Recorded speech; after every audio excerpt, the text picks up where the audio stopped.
What's up, YouTube? Capital G here. Got a high octane, really fast and explosive duel for you guys to check out. I promise you, if you blink, you might end up missing half of the action, which honestly, that's like par for the course with Fluffles. It's obviously one of Yu-Gi-Oh's premier OTK decks. I think in one of my duels, the most damage I ever personally saw Fluffles do was about 46 or 48,000 damage. So it's a deck that can definitely do tons and tons of damage. He's facing off against, this is Nurse Burn at the bottom. It's one of the only decks that uses this troll card, Try and Gas, where you can activate it, gain 3,000 life points, and even if your opponent's going to gain, it doesn't matter because you usually have Nurse, Refuge, or Bad Reaction on the field, so, you know, your opponent never really gains life points. They end up taking burn damage. Will we ever get Fight for Patchwork in the TCG? Some people have speculated that maybe Soul Fusion makes the most sense because it's a fusion-based set with Thunder Dragons and all the Cybers fusion stuff, so giving Patchwork in that set would definitely be something that makes a lot of sense, but we'll have to wait and see. Anyways, I believe that Nurse Burn is up first,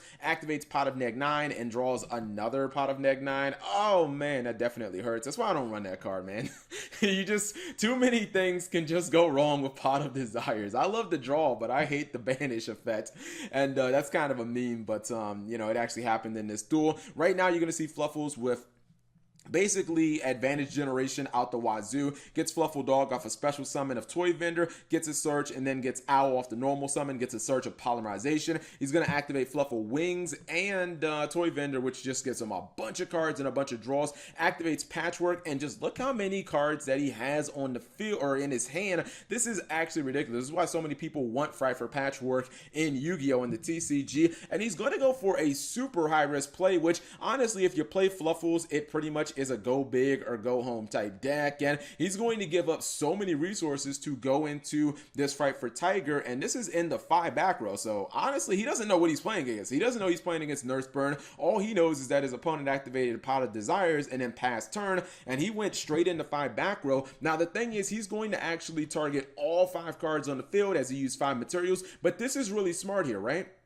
What he's doing is he's essentially making it so something like Solemn Strike could not be activated in response to Tiger, because Tiger's Chainlink 1, and I believe it's either Penguin or Cat was Chainlink 2 or 3. It doesn't really matter. All that matters is something like Solemn Strike has to respond directly to the activation of Fight for Tiger. So even if you had a strike down here, you would not be able to use it. Now, Impermanence would actually work. You could activate that as Chainlink 5 or 6 or 50 or whatever, but something like Strike, which is a common way of stopping monster effects, won't work. Now he is going to go Ring of Destruction and then Try and Guess 1 and 2. That's going to give him 6,000 life points, but the ring is going to cut both players down to 19. Now the thing about it is, even if you would not have activated the ring, which personally I would not have activated because I don't really want to have an open field against Fluffles. I'd actually rather you have the Fight for Tiger in your extra monster zone, because at least your monster zone's clogged. 13,000 life points is nothing to Fluffles. Even if he was at 15,000, I just told you guys I've seen Fluffles do 48,000, 46,000 damage. 15,000 is like a drop in the bucket for them, and you see right here, after summoning Kraken, he's going to go for Sabretooth. Sabretooth's going to summon that Kraken back, and this was kind of spicy.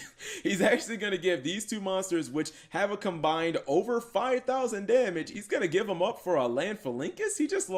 This guy just lost like 4,000 damage, but the reason he's doing that is so that he can open up his extra monster zone, or so he can open up the ability to summon another fusion, because he's going to activate Fight for Fusion, and I believe that was 7 cards banished, which means that this Fight for Wolf can now do 14,000 damage, as it can attack 7 times by itself, and that's more than enough necessary to kill his opponent. So he had game by what, 900 plus 1200, because he still had an extra attack, and then he also had 1200 from Lanphalinkus. So that definitely was not going to be or there was not going to be another turn in this duel. It would have been amazing if he didn't win here and his opponent activated Pot of Desires to only draw the 3rd copy, or to draw the 3rd copy of Desires. That would have been awesome. I've never seen a duel where someone activates Desires, gets a Desires, and then uses the 2nd one and draws the 3rd one. I want to see that one day. Anyways, hopefully you guys enjoyed this short little duel. If you did, give the video a thumbs up. Thank you guys for watching. As always, subscribe if you have not already, and turn on that notification bell for daily videos.